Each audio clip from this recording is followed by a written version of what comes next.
asalaamaaleykum mbokk yi déglu dal leen ak jàmm démb daal dinañuy ndar keppe waxtaan yu yaatu yi nga xam ne dañu ko fee ubbi woon fa li nga xam ne moom mooy ca Diamniadio ngir lañ ñartu lépp lu jublu ci suñu wàllu yoon xool ba xam ñaan coppite lañ ci war a mën a indi jolikaay bii di Sud Quotidien mi ngi ñuy xamal ne ginnaaw benn ci ay bés yoo xam ne nag ñu ngi ci doon daje di waxtaan lañ ca mën a tënk moom mooy daal ne bëri na nag ay proposition ak i recommandation yoo xam ne daal ñi bokkoon ci assises yooyu daal dinañu koy fësal ñu jàpp ci taxawal fi benn cour constitutionnel mu daal di fii wutu conseil constitutionnel fexe tamit ba lépp lu jublu ci wàllu code yi nga xam ne moom la ñu teg ci ndoddu système judiciaire bi ñu fexe ba daal di koy yeesalaat wàññi nag doole bu bëri bi nga xam ne moom la procureur daal di am ba pare tamit taxawal fi benn juge des libertés et de la détention wante it coolikaay bii di Sud Quotidien mi ngi ñuy xamal ne ci waxtaan yooyu am na benn poñ boo xam ne dafa mel ni ne juboo amu ci moom mooy ndax njiitu réewum Sénégal day des di nekk ci bopp conseil supérieur de la magistrature. En tout cas professeur Babacar Gueye moom mi nga xam ne kon moom moo nekkoon facilitateur ci wàllu assises yooyu moom ma ngay rafetlu nag waxtaan yi na mu tëddee ak tamit li nga xam ne moom lañ ci dëxëñ ndaxte moom la mu daal di xamle moom mooy ne assises yooyu li gën a waral ñu taxawal ko moom mooy rek ngir fexe ba askanu réewum Sénégal gën a am confiance ci seen wàllu yoon. autolikaay bi di Le Soleil nekkoon ci wàllu ndaje yi nga xam ne ñu ngi ko doon amal jëmale ko ci wàllu yoon am na ay poñ yoo xam ne daal dinañ ci juboo mu amit ay poñ yoo xam ne waroo da cee am. autolikaay bi di L'Info di ñëwaat sax ci proposition yu am solo yi nga xam ne fësal nañu ko ginnaaw ndaje boobu loolu it la autolikaay bii di L'Évidence daal di xëyee tey jii. autolikaay bii di Le Mandat daal di ci sempi li nga xam ne kon moom mooy daal di taxawal benn juge des libertés et de la détention loolu lu mu wundu. autolikaay bii di Le Mandat ma ngi ci jukki. autolikaay bii di Le Quotidien moom ci poñ yi nga xam ne ànd nañ ci wante yi ci poñ yi nga xam ne kenn àndu ci ñëwaat na ci bi ñu àndul te mu jublu nag ci wàllu conseil supérieur de la magistrature boobu moom ñu ngi ñee xamal ne léegi dañuy bàyyi njiitu réewum Sénégal di Bassirou Diomaye Diakhar Faye moom mu daal di wax ci ban tànk la ciy taxawee. autolikaay bii di Critique dafa mel nii ne xam na ko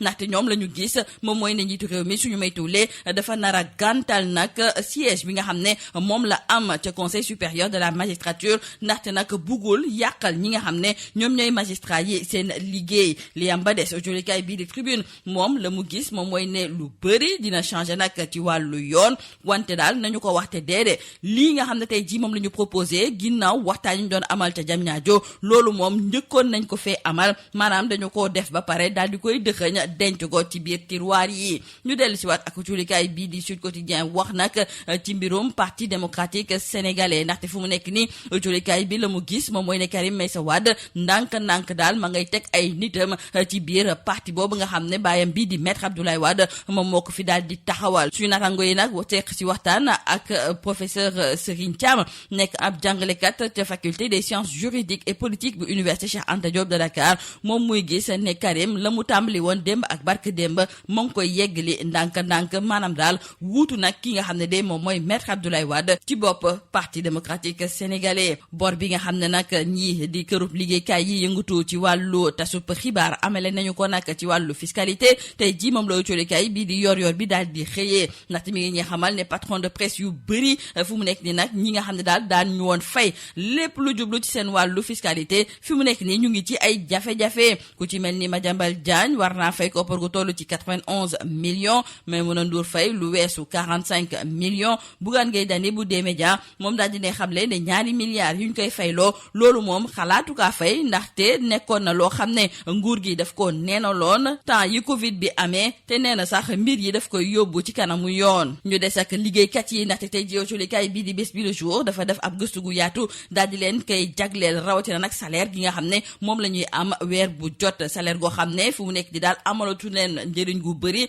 ndaxte benn jàngalekat bu suñu natango yi waxtaanal moom daal di ne xamle ne salaire am ñaar fukki fan sax du ko def loolu sax muy gis ne su fekkente ne nag wëy na dina dem ba retraité te du am kër. kii ab marchand ambulant la moom nee na léegi sax la ko jaaxal moom mooy ne ñoom seen jaay googu ñuy def am na sax ñoo xam ne dañuy liggéey di am salaire di ñëw di ko xëccoo ak ñoom. autolikaay bi di Actu 221 mi ngi ñuy xamal ne ci wàllu exploitation gaz naturel am na nag ay jéego yoo xam ne ñu ngi koy nemmeeku ci diggante réewum Sénégal ak tamit Mauritanie ndaxte am na benn unité flottante de production et de stockage et de déchargement boo xam ne daal yóbbu nañu ko ba ca foofu nga xam ne fa la projet bi daal di nekk te bés bu tàmbali tàmbale liggéeyam dina bëri gaz goo xam ne nag dina ko génne bés bu yàlla sàkk. Industrie chimique du Sénégal ñoom fu mu nekk ni ñu ngi ci ay jafe-jafe ginnaaw ba mu amee ab dogal boo xam ne mi ngi bàyyeekoo ca préfet ngir ñu daal di dakkal nag lépp lu jublu ci seen wàllu liggéey ci yenn ci ay bërëb. Tey ji ci biir colikaay bii di Rewmi Quotidien waa ICS ñoom ci seen bopp ñoom ñooy indi ay leeral jëmale ko ci wàll gi ni mel. jeexale ko wàllu tàggat yaram colikaay bii di Stade moom mooy laajte tey jii nag su fekkente ne Sadio Mané àndul ak ay naataangoom ci jongante yi ñu war a amal ak waa RDC ak waa Mauritanie loolu moom ban gàllankoor la ñu war a mën a indi la. colikaay bii di Stade daal di gis ne ci coupe du monde bii nga xam ne nag moom la ñu jógee suñu gaynde yi dem nañu ba ci 8e de finale te boobu fekk na nag ne kii di Sadio Mané bokkul woon ci équipe bi kon ñoom ñu daal di gis ne suñu gaynde yi mën nañoo football te Sadio du bokk ci ñoom li ñuy xaar ci ñoom kay moom mooy ñu dem ba jeex dem ba ngeer lii moo nekkoon bokk jolukat yi li gën a fës ci biir colikaay yi ñu leen di ñaanal njeex te du bës ak jom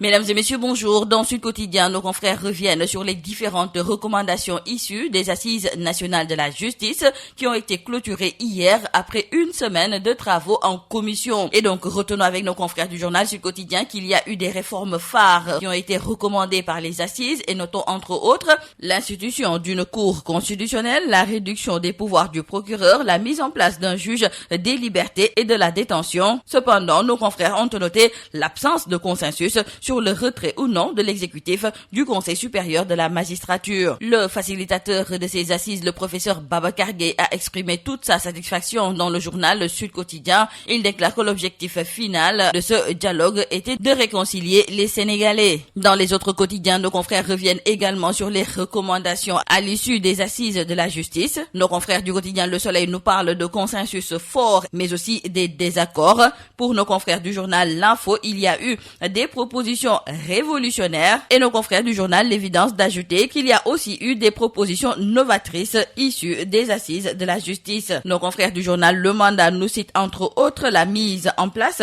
d'un juge des libertés et de la détention. Pour nos confrères du journal Le Quotidien, il y a eu consensus sur la réduction des pouvoirs du parquet. Cependant, les assisards sont divisés sur la présence ou non du président au Conseil supérieur de la magistrature et la patate chaude et refilée au président Bassirou Diomaye Diakhar Faye. Pour nos confrères du journal Critique, la lancinante question de l'immixtion de la politique dans la marche de la justice a poireauté les conclusions des assises de la justice et même le facilitateur, le professeur Babacar Gueye, n'a rien pu faire. Et maintenant, il faut voir par quelle alchimie extirper le chef de l'État des décisions et avis des hauts magistrats, surtout concernant la gestion de leur carrière. Et nos confrères du journal Critique nous confient que le président de la République, Bassirou Diomaye Diakhar Faye, a d'ailleurs opté de se soustraire à la haute instance pour mettre les magistrats à l'aise. En tout cas, notons avec nos confrères du journal Tribune que beaucoup de choses vont changer dans la justice. Cependant, nos confrères notent que ces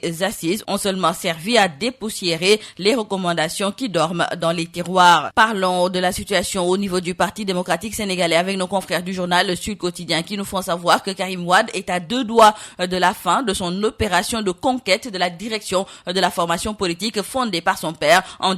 1974. En effet, avec la démission annoncée de Woré Sarr du Parti démocratique sénégalais, il ne lui reste plus que le poste de secrétaire général national occupé par son papa, ancien chef de l'État, aujourd'hui âgé de 98 ans. Pour Serigne Thiam, enseignant-chercheur à la faculté des sciences juridiques et politiques de l'UCAD, cette situation marque la fin du long processus de dualité politique entre les libéraux authentiques et les jeunes proches de Karim Meïssa Wade. La dette fiscale due par les entreprises de presse, on en parle avec nos confrères du journal Yor Yorbi qui trouvent que les patrons de presse non payeurs sont actuellement dans la tourmente. Madiambal Diagne doit payer 91 millions de francs CFA, Maïmouna Ndour plus de 45 millions de francs CFA. Quant à des médias de Bougane Gueye, 2 milliards de dettes fiscales sont contestées par voie judiciaire. Et dans le journal Besbi Le Jour, nos confrères nous proposent aujourd'hui tout un dossier sur les salaires des travailleurs. Dans un contexte économique difficile avec la cherté de la vie, les revenus ne sont plus rien. Et dans ce dossier, certains salariés interrogés par nos confrères comme ce professeur dans un collège avouent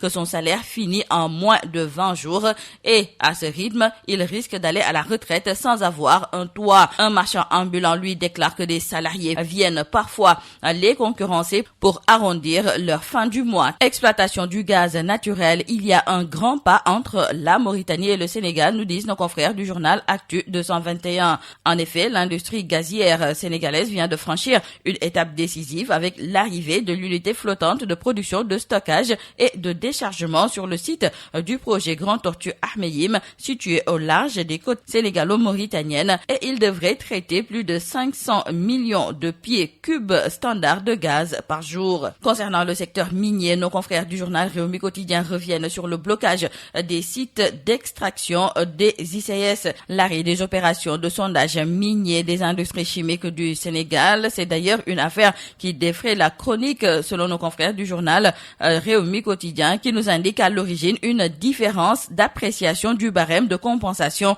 entre la direction des ICS et les propriétaires des terres explorées. Et hier, la direction des ICS est sortie de sa réserve pour mettre plus de lumière sur cette affaire. Terminons par le sport. Forfait contre la RDC et Mauritanie. Le Sénégal peut-il gagner sans Sadio Mané? C'est la question que se posent nos confrères du quotidien du sport Stade. En tout cas, il est un atout offensif, numéro 1 de l'équipe nationale. Cependant, Sadio Mané va manquer les 2 prochains matchs des Lions à cause d'une blessure au genou droit. Le Sénégal peut-il s'en sortir sans sa star? Nos confrères nous rappellent que les partenaires de Kalidou Koulibaly s'étaient qualifiés en 8e de finale de la dernière Coupe du Monde sans Sadio Mané. Donc, il est bien possible de gagner sans Mané, mais en son absence, les Lions ont partagé les points avec des adversaires très faibles et ont battu les équipes plus considérées comme des foudres de guerre sur le continent. C'est tout à vos journaux et très bonne lecture.